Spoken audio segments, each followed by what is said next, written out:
It's better to have an empty space in your bed than having the wrong spirit fill that space.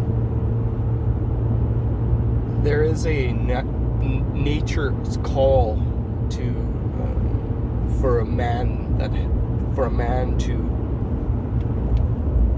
transcend.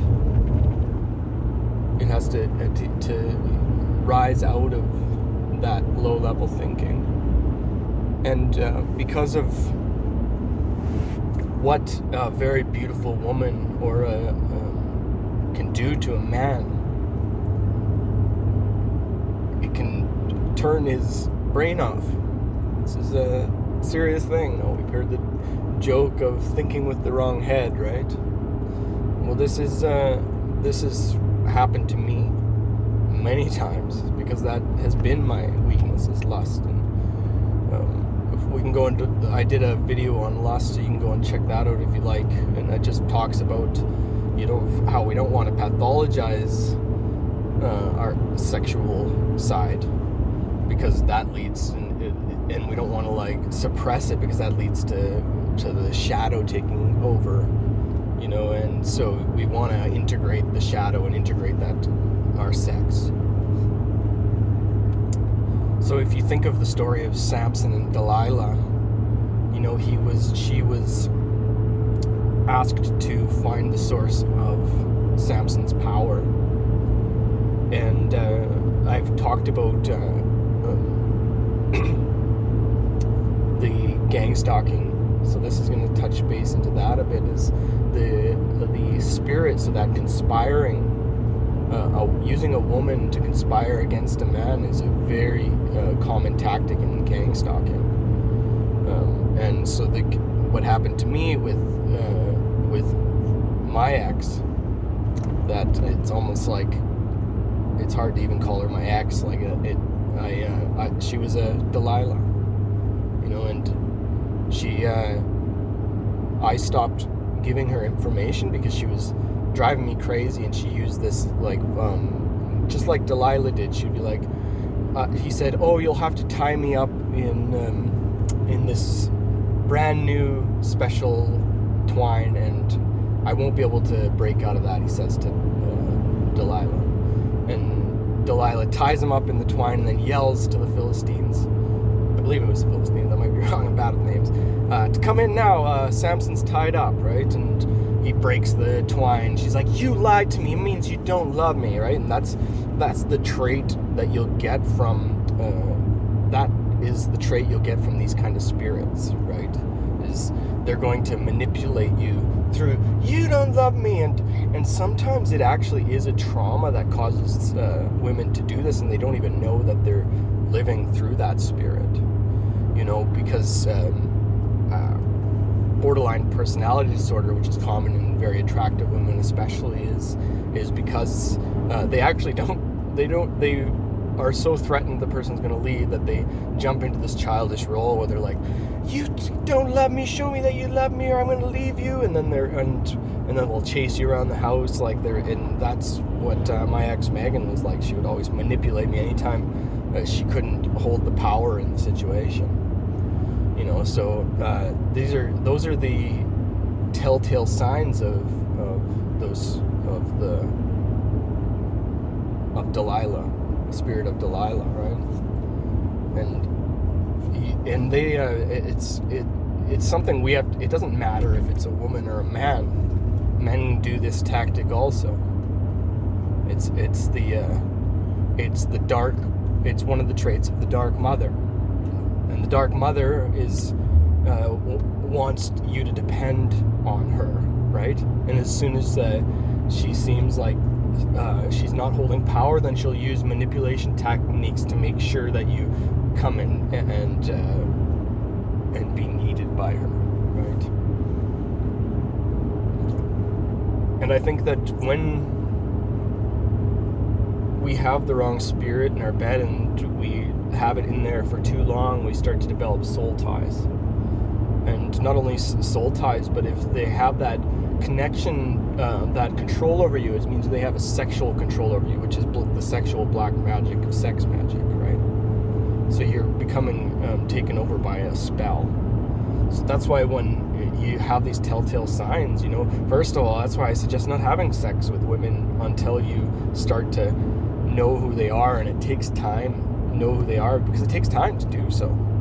People they've signaled their virtue and don't show their side. A lot of people are so passive, and a lot of people don't want to be alone, so they want to, they even tell themselves they can sacrifice a certain amount of their own ideals so that the other person will stay with them or continue being attracted to them.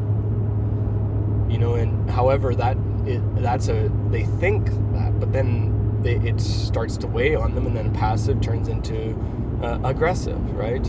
So that's why we need time to know who, and especially with the women that have that grip on you. You can tense. You're actually like fighting an urge every time you're around that kind of person. And this to me is is a sign. If you can be around that person and you can keep your dragon on a chain, that means not having sexual acts until you know who they are. That means you've tested yourself for your virtue.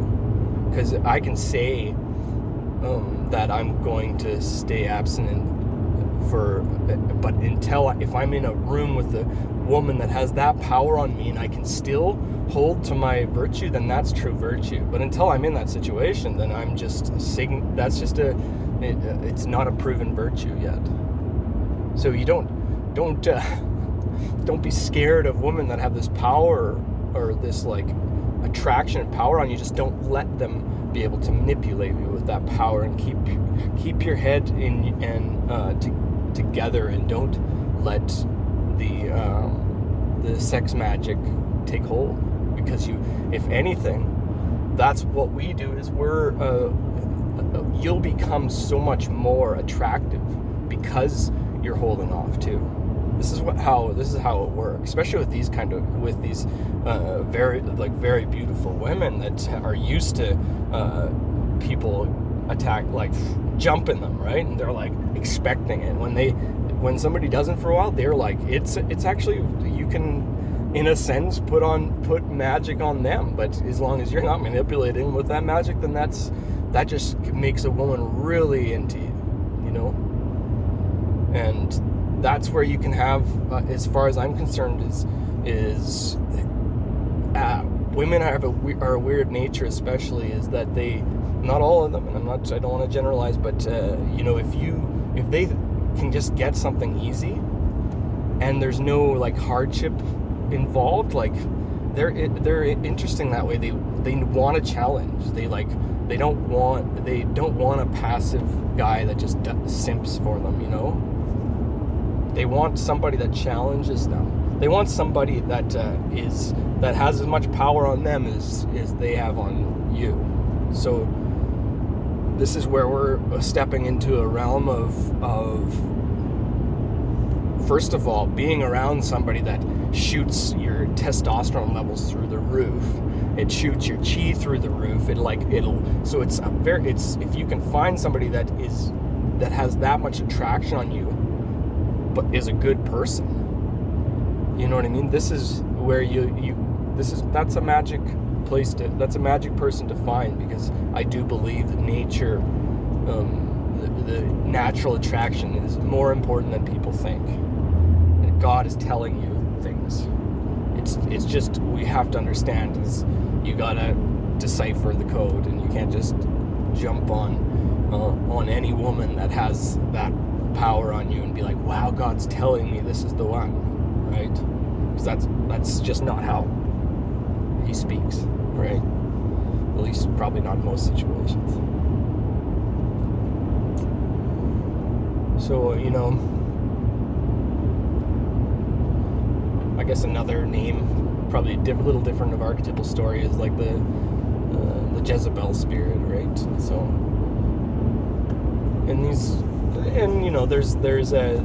it's just like the spirit, it's the power, the that a woman can have on a man, and the pathologies that can arise from that, and how a man can lose his connection to God through his lust, you know.